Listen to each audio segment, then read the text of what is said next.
Good morning dear student. आज हम लोग पढ़ेंगे दो चर वाले रैखिक समीकरण के बारे में, जिसमें दो चर होंगे उसे दो चर कहेंगे। और अगर आप हमारे चैनल पे नए आए तो सब्सक्राइब करिए और वीडियो अच्छा लगे तो लाइक करिए, और कोई प्रॉब्लम हो तो कमेंट बॉक्स में जरूर बताइए। और आते हैं वीडियो पे। वीडियो में क्या करना है हमें आज की डेट में है कि दो चर वाले रैखिक समीकरण के बारे में जानना है। दो चर वाला रैखिक समीकरण ये आपको बहुत इंपॉर्टेंट टॉपिक है। आप इससे कंपटीशन में देखेंगे तो मैक्सिमम सवाल इसी पे बेस पे आप सॉल्व कर सकते हैं, जिसमें आप कुछ भी सवाल रहेगा तो उसको दो चर से ही सॉल्व करेंगे तो आसान तरीका रहता है। तो आप दो चर सॉल्व पे देखते हैं क्या है दो चर वाले रैखिक समीकरण। पहले देखिए दो चर है, दो चर क्या ले लीजिए, जो जैसे चर में जानते हैं कि जो बदल जाए, मतलब एक एक्स है वाई है, ये क्या है दो चर है तो युग में ले लीजिए। दो चरों का युग में जैसे एक एक्स वाई हो जा सकता है, हम लोग यू वी भी ले सकते हैं, पी क्यू भी ले सकते हैं, तो ऐसे करके एफ टी ले सकते हैं। लेकिन सब ये क्या है दो चर है, चाहे जिसमें एक समीकरण लिखा रहेगा तो वो दो चर के समीकरण हो जाएगा। अभी जैसे लिखा गया है तो एक्स प्लस वाई बराबर 5 दिया गया, ये हो गया दो चर का रैखिक समीकरण। रैखिक समीकरण मतलब दूसरा देखिए ये चर है, और दूसरी चीज होती है रैखिक होना। रैखिक मतलब होता है रेखा होना, रैखिक समीकरण। अब देखिए रैखिक समीकरण जिसकी घात कितनी हो, बहुपद की घात अगर एक है, बहुपद की घात अगर एक है, घात बराबर एक है, तो वह क्या होगा रैखिक समीकरण होगा। जिसकी घात कितनी होती है एक होती है। अगर तो हो गया तो वह पॉलिनोमियल हो जाता है, मतलब जो घातीय क्षेत्रफल निकलता है उसमें। रैखिक के लिए क्या है एक घात होना चाहिए। मुख्य समीकरण इसका होता है रैखिक समीकरण का A X plus B Y plus C बराबर A X plus B Y plus C बराबर 0। ये आपका मुख्य समीकरण होता है। दो चर के रैखिक समीकरण का क्या है ये मुख्य समीकरण है, जहां पे a नॉट इक्वल टू 0 और b not equal to 0, c 0 हो जाए तो भी चलेगा, लेकिन a और b क्या होना चाहिए 0 नहीं होना चाहिए। अगर दो चर का कह रहा है रैखिक समीकरण तो वह क्या होना चाहिए। अब देखिए पहले सबसे पहले जानते हैं कि एक बिंदु है, दो बिंदु मिला देंगे क्या हो जाएगी, दो बिंदु का आपस मिला देंगे रेखा हो जाएगा। अगर दिया गया है x बराबर 5, तो यह एक बिंदु दिया गया है। यक्स क्या है एक बिंदु है। ज्यामितीय रूप में इसे दिखा देंगे यक्स अक्ष पे, सॉरी यक्स अक्ष पे 0 ये हो गया, 5 दिखाना तो 1 2 3 4 5, ये बिंदु आपका क्या है 5 है ना, इसे दिखा सकते हैं ये एक्स बराबर 5 पे है। अब दो चर है मतलब ये वाई का भी चर है, तो ये दो अक्ष में आ जाता है।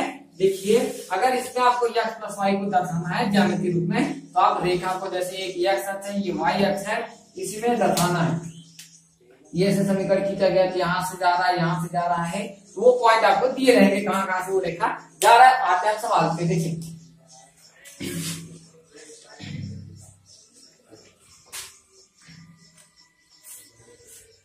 अभी कोई दो चर का रैखिक समीकरण दे दिया जाएगा, कहेगा उसका हल बताइए। 4x प्लस 3y बराबर 12 दिया गया है। एक मान लो समीकरण दिया गया, क्या दिया गया दो चर का एक रैखिक समीकरण दिया गया है। 4x प्लस 3y बराबर 12 एक रैखिक समीकरण दिया गया है, इसका कह रहा है हल बताइए। तो देखिए इसमें हल मतलब इसकी x और y की वैल्यू बताइए कि किस कंडीशन पे ये बराबर 12 के हो सकता है। जैसे कह दिया जाए कि दो भाई के पास, दो लोगों के पास मिला के 25 रुपया है, दो लोगों के पास क्या है मिला के 25 रुपया है। दो लोग हैं, एक लोग ए है और एक लोग बी है, और दोनों के पास मिला के कितना रुपया है 25 रुपया है। तो लिख सकते हैं ए के पास कितना रुपया है, ए के पास x रुपया, बी के पास y रुपया है, दोनों मिला के कितने हो जाएंगे 25 रुपया है। तो क्या क्या कंडीशन बन रहा है दोनों को मिला के, हो सकता है इसके पास 10 हो, इसके पास कितना बचेगा 15 बचेगा। अगर इसके पास 5 है तो इसके पास कितना होगा 20 होगा। अगर इसके पास कोई नहीं है फिर भी इसके पास कितना होना चाहिए 25 होगा, क्योंकि दोनों को मिला के कितना कह रहा है 25 होना चाहिए।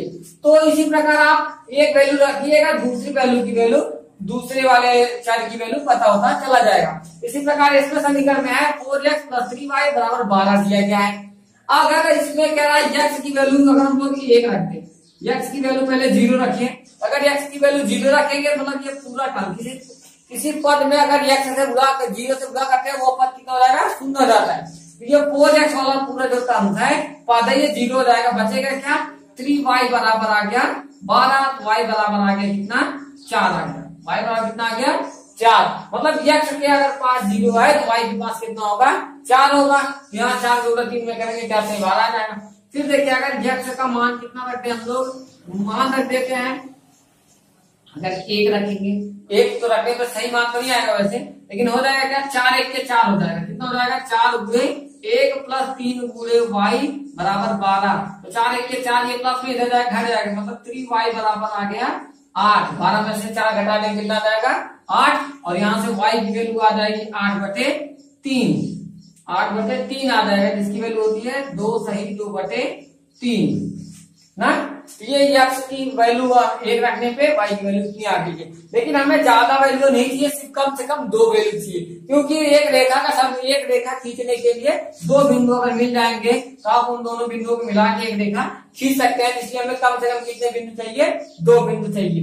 अगर हम लोग इसमें इसी समीकरण में y बराबर एक बार 0 रखते हैं, जिसे मिटा देते हैं क्योंकि ये सही पद नहीं आया है, क्योंकि ये परमेय संख्या हमारा। अगर y बराबर 0 रख दें, कितना रख दें y बराबर 0, तो ये हो जाएगा, ये पूरा पर क्या हो गया 0 हो जाएगा, बचेगा क्या 4x बराबर आ गया 12, और x बराबर यहाँ से आ जाएगा 4, भाग करेंगे तो 4 का 12, मतलब y बराबर 0 पे x बराबर कितना है 3 आ गया ना। अगर इसी को हमें कहेंगे ज्यामितीय रूप में ग्राफ पे दिखाइए, कैसे दिखाना है, ज्यामितीय रूप से ग्राफ में दिखाना है, तो ग्राफ खींचिए। ग्राफ पता है सबको, इसे कहते हैं x अक्ष, इसे कहते हैं y अक्ष। ये हो गया x डैश और ये हो गया y डैश। इधर जाएंगे 0 के प्लस होगा, इधर जाएंगे ये भी प्लस होगा, इधर जाएंगे माइनस और ये माइनस, मतलब ये माइनस में आता है, ये भी माइनस में आएगा, ये प्लस में जाएगा और ये भी प्लस में जाएगा। अब कह रहा है x बराबर 0 चले जाए, मतलब x अक्ष पे कहीं जाना ही नहीं है, मतलब यहीं पे रहना है। y बराबर कितना जाने के लिए कह रहा है, y बराबर 4 पे चले जाइए, मतलब 1 2 3 4 यहाँ पहुंच गए। ये हो गया क्या, ये पॉइंट आपका है y बराबर 4 का ना, तो x कामा y, ये इस पॉइंट का नाम दे सकते हैं 0 कामा 4 है। लिखना ऐसे रहता है, पहले x को लिखेंगे फिर उसके बाद y को, 0 कामा 4। अगर y बराबर 3 हो गया तो x बराबर कितना जाना है 3, तो y बराबर कितना जाना है ऊपर, तो x बराबर पहले चले 3 1 2 3, ये क्या है 3 है, तीसरा पॉइंट है, और y बराबर कितना जाना है 0, मतलब ऊपर जाना है नहीं, यही आपका हो गया 3 कामा 0। अब इन दोनों बिंदुओं को अगर मिला दिया जाए, ऐसे इन दोनों को मिला के एक रेखा खींची जाएगी, तो वह क्या होगा, यही रेखा का जो समीकरण है यही है आपका 4x प्लस 3y बराबर 12। यहाँ पे समझ लीजिए, ये देखिए x का गुणांक क्या है, यहां से देखें सीधा आप इतना समझिए, कुछ भी मिलेगा नहीं। यहाँ देखिए x का क्या है 4x प्लस 3y बराबर 12 है। इसका कंडीशन देखिए, सिर्फ ये 3 है, y अक्ष पे x अक्ष पे कितना क्या है 3 कदम, तो y अक्ष का गुणांक कितना है 3 है। y अक्ष पे 4 कदम गया, x का गुणांक कितना है 4 है, मतलब ये दिखाई करता है वो कहां से कहां तक जा रहा है। ये x अक्ष पे 4 कदम गया तो ये 4x था, और y अक्ष पे देखिए y अक्ष से वह 3 कदम आगे गया है, तो ये y बराबर y के साथ कितने जुड़े हुआ है 3 से। जितना y अक्ष से दूर जाएगा उतना y के साथ जुड़ा, जितना x अक्ष से दूर जाएगा उतना x से जुड़ा हो जाएगा। अब देखिए अगर आपको और लिया गया है 3x माइनस 6 बराबर 0, और एक दूसरा दिया x प्लस 5 बराबर 7 दिया गया है। अब इसमें हमें ये सिर्फ बताना है कि इसमें कितने हल आएंगे, कितने हल आएंगे, हल मतलब कितने इसके उत्तर आएंगे। आने का कंडीशन है कि 2 ही है, एक हो सकता है कि यह केवल एक हल है, कितना मतलब केवल एक, मतलब अद्वितीय है। अद्वितीय मतलब द्वितीय मान्य होता है दूसरा, अद्वितीय मतलब कोई दूसरा हल ना हो। एक होता है अद्वितीय हल और एक होता है अनेक हल। कितना हल, अनेक, अनेक मतलब अपरिमित हल, अपरिमित हल मतलब अपरिमित मतलब उसका कोई परमिट नहीं है कि कहां तक का कितना उसका आंसर आ सकता है, कौन कौन से 2 आंसर। अब देखिए जैसे दिया गया 3x माइनस 6 बराबर 0 दिया गया है, इसको सॉल्व करेंगे तो ये हो जाएगा 3x माइनस में 6 है, इधर जाएगा क्या हो जाएगा प्लस में 6 हो गया, x बराबर यहाँ से आया 6/3 बराबर आ गया 2। x की वैल्यू कितने आएगा यहाँ से, x की वैल्यू यहाँ से ठीक से सिर्फ 2 है, हमेशा कुछ भी कर डालिए इसमें x की वैल्यू 2 से अलावा कुछ नहीं आएगा। अगर x की वैल्यू सिर्फ एक आ रही है, इस समीकरण की वैल्यू सिर्फ एक समीकरण की वैल्यू उत्तर आई है, इसे कहेंगे ये कैसा हल है, अद्वितीय हल है। अद्वितीय हल है, जिसकी एक वैल्यू आएगी उसे कहेंगे क्या है, अद्वितीय हल है। अगर ये देखिए दूसरा समीकरण देख लीजिए, x प्लस वाई बराबर 7 दिए गए, अगर x बराबर 0 रखें, डायरेक्ट समझिए x बराबर 0 रखेंगे तो क्या हो गया, 0 प्लस वाई बराबर 7 आ गया, और 0 जब जाएगा घटेगा नहीं, मतलब y बराबर कितना आ जाएगा, 7 ही हो गया। y बराबर कितना है, 7 आ गया। फिर देखिए अगर x बराबर 1 रख दे, x बराबर कितना रख दे, 1 रख दे, तो हो जाएगा क्या, 1 प्लस वाई बराबर 7, y बराबर आ जाएगा, 1 जाएगा 7 में से घट जाएगा, कितना आ गया, 6। मतलब देखिए दो लोगों का योगफल करने पे 7 आ रहा है। दो लोग थे जिनका अगर पैसों को जोड़ा जाए, फिर कुछ सामान को जोड़ा जाए, उन दोनों के सामानों को जोड़ा जा रहा है तो 7 हो रहा है। अगर एक के पास, पहले वाले के पास कुछ भी नहीं है, मतलब इसके पास 7 है। अगर इसके पास 1 है तो इसके पास कितना हो जाएगा, 6 होगा। अगर इसके पास 2 होगा तो इसके पास 5 सामान होंगे, इसके पास 3 सामान होगा तो इसके पास 4 सामान होंगे। तो ऐसे करके कंडीशन कितने सामान आ रहे हैं, इसके अनेक हल आते चले जा रहे हैं। कितने हल आ रहे हैं, अनेक हल आ रहे हैं। इसी प्रकार कह सकते हैं यह अपरिमित रूप से अनेक हल है। यहाँ 2 प्लस वाई बराबर 7 आ गया, वाई बराबर आ रहा है कितना, 5 आ जाएगा। तो आप देखते चले जाइए, x की वैल्यू बदल रहा है, y की वैल्यू बदलते चली जा रही है कि ये कैसा है, अपरिमित रूप से अनेक हल है। अपरिमित रूप से अनेक हल,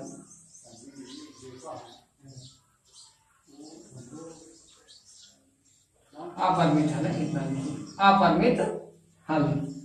सवाल दिया गया 3x प्लस 5/2y बराबर 7/9 दिया गया। इसमें कह सकता है कि एबीसी का मान बताइए। एबीसी मतलब अचर पदों को बताना है। कौन कौन सा, इसमें यक्ष का गुणांक होता है। ए क्या होता है, ए बराबर होता है यक्ष का गुणांक। ए किसका गुणांक होगा, यक्ष का गुणांक होगा, जिसका यक्ष के साथ गुणा होगा। यहाँ यक्ष के साथ किसका गुणा है, 3 से, मतलब ए बराबर कितना हो गया, 3 का हो गया। किससे तुलना करना है, इस वाले समीकरण से हमेशा तुलना करना रहता है x के साथ, ए साथ, मतलब a बराबर यहाँ 3 है। अब देखिए b किसका मतलब होता है, y का गुणांक। b बराबर होता है y का गुणांक। अब b के साथ यहाँ कितना है, b बराबर क्या हो जाएगा हमारा, यहाँ से 5/2 हो गया। अब देखिए c का गुणांक बताना है, तो c बराबर होता है अचर पद। c क्या होता है, अचर पद है। अचर पद क्या है, इसमें 7/9 है। लेकिन देखिए ये इधर बराबर की साइड है, इसको बराबर की साइड है, इसको इस साइड लेके आना पड़ेगा। ये प्लस में है, इधर आके आ जाएगा माइनस में हो जाएगा, तो c बराबर हो गया -7/9 हो गया। आपको कोई भी समीकरण दिया रहे, आप उसमें बताना, जैसे 1.5 x मान लो यहाँ दिया गया यस प्लस 3/2 3.5 t बराबर माइनस में 7 ऐसे दिया गया है। अब देखिए इसको थोड़ा सा सॉल्व कर लीजिए। 1.5 यस प्लस 3.5 t माइनस में 7 इधर आ गया, प्लस में 7 बराबर आ गया 0। अब इसमें कह रहा है कि आप बताइए कि इसमें a की वैल्यू, b की वैल्यू और c की वैल्यू कितना है, वास्तविक संख्याएं कितनी है। तो आप यहाँ से x की वैल्यू, यहाँ मत देखिए कि यहाँ x जो है x नहीं है या फिर y नहीं है, ऐसा नहीं है। जो x के साथ भी गुणांक है उसे को भी कहेंगे a है। तो यहाँ पे t के साथ जिसका गुणांक उसे कहेंगे b है, और जो अचर पद है उसे कहेंगे क्या है, c है। मतलब यहाँ से a बराबर आ जाएगा 1.5 b बराबर कितना आएगा, जो यहाँ है 3.5 और c बराबर क्या आ जाएगा 7। ये आपके तीनों क्या हुए, अचर पद पता चल गए। अगर देखिए आपको समीकरण दे दिया जाए, कहेगा कि k का मान बताइए। कोई समीकरण दे दिया गया है, x बराबर 2 एवं y बराबर 1 पर, y बराबर 1 पर सिर्फ कितना, एक हल पर, एक हल होने पर, एक हल है तो k का मान बताइए। k का मान बताइए। समीकरण आपको दिया जाएगा कि जैसे दिया गया है 2x प्लस 3y बराबर में k दिया गया है, ऐसे दिया गया एक समीकरण। इसमें कह रहा है x बराबर 2 तथा y बराबर 1 पर एक हल है तो उस k का मान बताइए। तो सिर्फ क्या करेंगे, x बराबर 2 एवं y बराबर 1 रखने पर, क्या करने पर, y बराबर 1 रखने पर 2 में गुणा करेंगे, 2 से 2 दूनी 4 गुणे 3 गुणे 1, तो 2 दूनी 4 धन 3 1 के 3 बराबर के था, यहाँ बराबर किया आएगा 4 3 कितना हो गया, 7 आ गया। के बराबर कितना आ गया हमारा, 7 आ गया यहाँ से, ठीक है। देखिए अगर दो रेखाएं दी जाएंगी तो दो रेखाओं में क्या क्या हो सकता है। कोई ऐसे दो रेखा दे दी गई है, आपको कह रहा है दोनों रेखाओं में कैसा कैसा कंडीशन बन सकते हैं। दो रेखाएं आप जानते होंगे, या फिर एक समांतर चली जाए, या फिर प्रच्छेद करे, या फिर संपाती हो जाए। प्रच्छेद कब करेंगी, जब एक दूसरे को देखिए प्रच्छेद रेखा, जैसे एक रेखा ये है और दूसरी इसी पे जा रही है, मतलब दूसरी एक जगह क्या कर रही है, प्रच्छेद कर रही है। अगर एक रेखा ऐसे जा रही है, दूसरी रेखा उसके बगल से जस्ट निकल के चली जा रही है, तो ये कैसा हुआ, समांतर रेखा हुआ। और अगर एक रेखा ऐसे और उसी के ऊपर जस्ट दूसरी भी रेखा है, तो ये संपाती हुआ। इसे क्या कहते हैं, प्रच्छेदक रेखा या फिर प्रच्छेद कर रही है, और ये समांतर है। ये क्या है, समांतर रेखा है, और ये संपाती रेखा है। तो तीनों का कंडीशन है, दो रेखाओं का समीकरण दिया गया है, a1x b1y प्लस c1 बराबर 0, दूसरा दिया गया a2x b2y प्लस c2 बराबर 0। ये दो समीकरण दिए गए रेखा के। आप कब बताएंगे कि वो प्रच्छेद कर रहा है, कब करेंगे समांतर, और कब रहेंगे संपाती। संपाती मतलब सब कुछ क्या हो रहा है, बराबर है, मतलब ये दोनों क्या है, बराबर हो तो संपाती हो जाएगा। अगर नहीं आप प्रच्छेद कब कर रही है, प्रच्छेद जब अलग अलग होगी, एक रेखा इधर जाए एक रेखा इधर जाए, तो इसका कंडीशन है a1 अपान a2 निकाल दे सकते हैं। यहाँ यक्ष का गुणांक क्या है, a1 है, पहले समीकरण में, दूसरे में यक्ष का गुणांक a2 कहेंगे। पहले समीकरण में क्या कहेंगे, a2, दूसरे कहेंगे a1 है। प्रच्छेद करने का कंडीशन है a1 अपान a2 निकाल के, पहले a1 अपान a2, b1 अपान b2, c1 अपान c2। ये तीन कंडीशन आपको तीनों चीज निकाल लीजिए। अगर ये तीनों में, ये तीनों का क्या रिलेशन हो, अगर ये पहले दो बराबर हो जाए, मतलब a1 अपान a2 बराबर ना हो b1 अपान b2 से, ये दोनों अगर आपस में बराबर नहीं है, a1 अपान a2 b1 अपान b2 के बराबर नहीं होंगे, इस रेखा को क्या कहेंगे, ये रेखा प्रच्छेद कर रही है, मतलब ये दूसरे को क्या कर रही है, एक जगह कट कर रही है। एक दूसरे को कहाँ कट करेगी, एक जगह पे कहीं ना कहीं ये कट कर रहा है। जहाँ एक जगह कहीं ना कहीं साथ में मिल रहा है ना, तो इसी यही समझ जाइए संगत रेखा है। कैसी रेखा है, संगत रेखा है। संगत रेखा माने साथ में होना ना, संगत रेखा कहेंगे। संगत रेखा जो कहीं ना कहीं एक जगह साथ रहेंगे, तभी तो एक जगह कट करेगी। यहाँ कट कर रहा है मतलब एक बार वो मिली है कहीं ना कहीं, अगर वो एक जगह कहीं मिला है मतलब वो संगत रेखा है। अब दूसरा कंडीशन देख लीजिए, अगर a1 अपान a2, b1 अपान b2, c1 अपान c2 तीनों कंडीशन में नहीं मिल रहे हैं, क्या हो रहा है, तीनों बराबर आ रहे हैं। a1 अपान a2 बराबर है b1 अपान b2, ये बराबर, और ये तीनों जो है आपस में c1 अपान c2 से बराबर है। ये इसके बराबर, ये इसके बराबर, ये तीसरा वाला उसके बराबर है। ये मतलब बराबर कब होंगे, दोनों एक ही जैसे हो। एक जैसे कब होंगे, मतलब एक दूसरे के ऊपर ही रहे, तो वो क्या हो जाएगा, संपाती रेखा कहलाते हैं। कैसी रेखा कहलाते हैं, संपाती रेखा उसे कहते हैं जब वो दोनों तीनों चीजें आपस में बराबर है। संपाती हो गया क्या, ये लोग साथ साथ में है, अगर साथ साथ में मतलब संगत है, अगर साथ में नहीं है मतलब असंगत है, मतलब ये लोग साथ साथ में रहेंगे ना। संपाती है मतलब ये कैसी रेखा हो गया, ये भी संगत रेखा हो गया। ये कैसा रेखा है, संगत रेखा है। और तीसरा कंडीशन आपका है a1 अपान a2, b1 अपान b2, c1 अपान c2 में निकालिए, अगर पहले दोनों टर्म्स,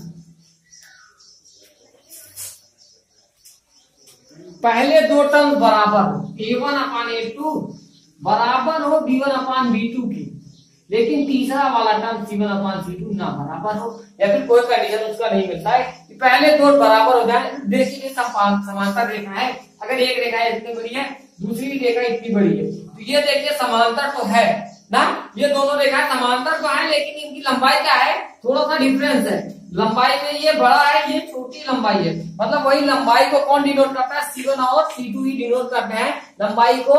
हमने बताया था कि जो यक्ष अक्ष पे होता है, यक्ष अक्ष पे वो आपकी यक्ष अक्ष पे दूरी, और जो y के साथ होता है y अक्ष से दूरी होती है। इसलिए ये देखिए a1 अपान a2 बराबर हो b1 अपान b2 के, not equal to c1 upon c2 के हो, इस कंडीशन में इसे कहते हैं कैसे रेखा है, समांतर रेखा है। अगर समांतर रेखा है तो देखिए समांतर रेखा कहीं की एक दूसरे से मिलेंगे नहीं, ये समांतर रेखा इधर चली जा रही है, ये भी इसे सीधे चली जा रही है, मतलब ये दोनों कहीं एक जगह मिलेंगे नहीं, तो ये कैसी रेखा कह सकते हैं हम लोग, असंगत रेखा है। असंगत रेखा होगी, कहीं पे भी वो लोग एक दूसरे के साथ में नहीं रहेंगे, तो ऐसी रेखा को क्या कहते हैं, असंगत रेखा कहते हैं।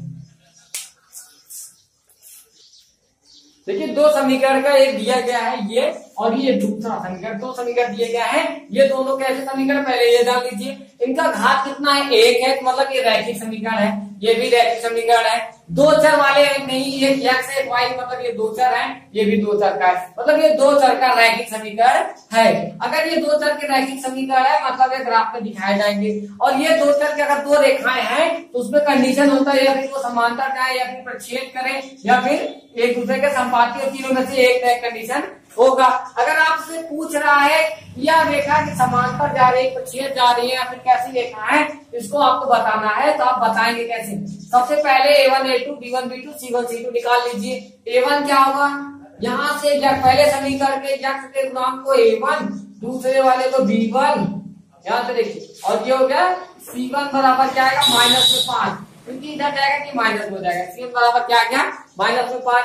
फिर यहाँ से देखिए A2 बराबर आ गया 2, B2 बराबर आ गया -3 और C2 बराबर आ गया -7। देखिए तीनों चीज आ गया, A1 A2 B1 B2 और C1 C2, तीन चीज आ गया। अब तीनों का रिलेशन देखिए, A1/A2 B1/B2 और C1/C2 का। अगर इनका रिलेशन में इनसे तीनों कंडीशन में देखिए कौन सा कंडीशन फॉलो कर रहा है। अगर देखिए A1/A2 मतलब 3/2, दूसरा क्या है B1/B2 2/-3, 2/-3। अब यहीं से भी देख के बता सकते हैं, लेकिन अभी देखिए आगे -5/-7। अब देखिए पहला टर्म है, दूसरे टर्म के बराबर नहीं है। कैसे नहीं बराबर है, आप डायरेक्ट बिना देख कुछ सॉल्व के इसको बता सकते हैं, क्योंकि ये माइनस में है और ये प्लस में है। माइनस प्लस की संख्या आपस बराबर नहीं लेती, मतलब ये कंडीशन क्या हुआ, नॉट इक्वल टू है। मतलब A1/A2 B1/B2 जो है नॉट इक्वल टू है, और नॉट इक्वल टू करने पर ये कैसा कंडीशन बनता है आपका, पहला वाला। पहला मतलब वो प्रच्छेद रेखा होगी। कैसी रेखा है, प्रतिच्छेदक रेखा है या फिर प्रच्छेद रेखा है। और अगर प्रच्छेद रेखा है तो कहीं ना कहीं एक जगह वो मिलेंगी। कैसे देखते हैं कि एक प्रच्छेद रेखा, एक रेखा ये है, एक रेखा ये है, यहाँ एक जगह वो प्रच्छेद कर रही है, मतलब एक जगह वो मिल रही है। अगर एक जगह मिल रही है तो वो कैसी रेखा होगी, संगत रेखा होगी। प्रच्छेदक रेखा भी है इसे, संगत रेखा भी है। तो दोनों चीजें पूछेगा कि आप प्रच्छेदक रेखा बताइए या फिर संगत रेखा बताइए। ये कैसी रेखा है, ये संगत रेखा है। एक और देखे सवाल, देखिए एक सवाल और दिया गया है कि अब बताना इसमें कि यह रेखा संपाती है, प्रच्छेदक है या फिर समांतर है, और साथ साथ बताना संगत है कि असंगत रेखा है। तो पहले A1 A2 A1 B1 C1 A2 B2 C2 निकाल लीजिए। A1 वाला कहां से निकलेगा, ये पहले वाले समीकरण से A1 B1 C1 निकलेगा, दूसरे वाले से A2 B2 C2 निकलेगा। A1 की वैल्यू यहाँ से क्या आ जाएगा 2, B1 की वैल्यू आ जाएगी -3, C1 की वैल्यू आ जाएगी 8, ये हो गया। फिर देखिए A2 की वैल्यू क्या आ जाएगी, x के साथ जिसका हुआ है 4, B2 की वैल्यू क्या हो गया -6, C2 की वैल्यू क्या आ जाएगी -9। अगर इसको इधर लेके जाएंगे क्या आ जाएगा माइनस में, ये भी इधर आएगा -8। अब देखिए A1/A2 B1/B2 C1/C2 निकाल लीजिए बस। A1/A2 मतलब 2/4, A2 का मान कितना है 2/4 हो गया। B1 -3, B2 -6, C1/C2 -8/-9, तीनों चीज हो गया। अब देखिए 2/4 है, 2/4 को काटेंगे 2 1 2 2 दूनी 4, 1/2 आ गया। फिर 3 और ये 6 है, ये माइनस करके कितना हो जाएगा प्लस, और 3 1 के 3, 3 दूनी 6, मतलब ये भी कितना है 1/2। पहले दोनों टर्म क्या हो गए, बराबर हो गए। और पहले दोनों टर्म किसमें बराबर हो रहे हैं, दो कंडीशन में। ये पहला संपाती हो तो भी बराबर होगा, समांतर हो गए तो भी बराबर होगा। लेकिन देखिए ये माइनस प्लस हो गया, लेकिन इसकी वैल्यू क्या आ गई 8/9 आ रहा है, मतलब ये नॉट इक्वल टू है। मतलब ये पहले दोनों टर्म बराबर है लेकिन लास्ट वाला क्या है, नहीं बराबर है। तो मतलब एक कैसी रेखा हो गई, समांतर रेखा हो गया। और समांतर रेखाएं कैसी होती है, एक रेखा ये समांतर है, दूसरी रेखा ये समांतर है, तो ये दोनों समांतर रेखाएं एक दूसरे को कहीं पे कट नहीं करेंगी, मतलब वो कैसी हो जाएंगी, समांतर और संगत रेखाएं हैं। समांतर है, समांतर रेखा है, और कैसी रेखा है, संगत रेखा है, सॉरी असंगत है, क्योंकि वह कहीं पे मिलेगी नहीं, असंगत रेखा कह रहे हैं। ठीक है, आज की वीडियो में बस इतना ही। अगर आपको हमारे वीडियो अच्छे लग रहे हैं, अगर इससे रिलेटेड कोई भी वीडियो, अगले वीडियो के लिए आप हमारे चैनल को सब्सक्राइब करें, जिससे आपको नोटिफिकेशन मिलता रहे। Thank you for watching. Subscribe कीजिए हमारे चैनल को और बेल आइकॉन को दबाइए हमारी लेटेस्ट वीडियो सबसे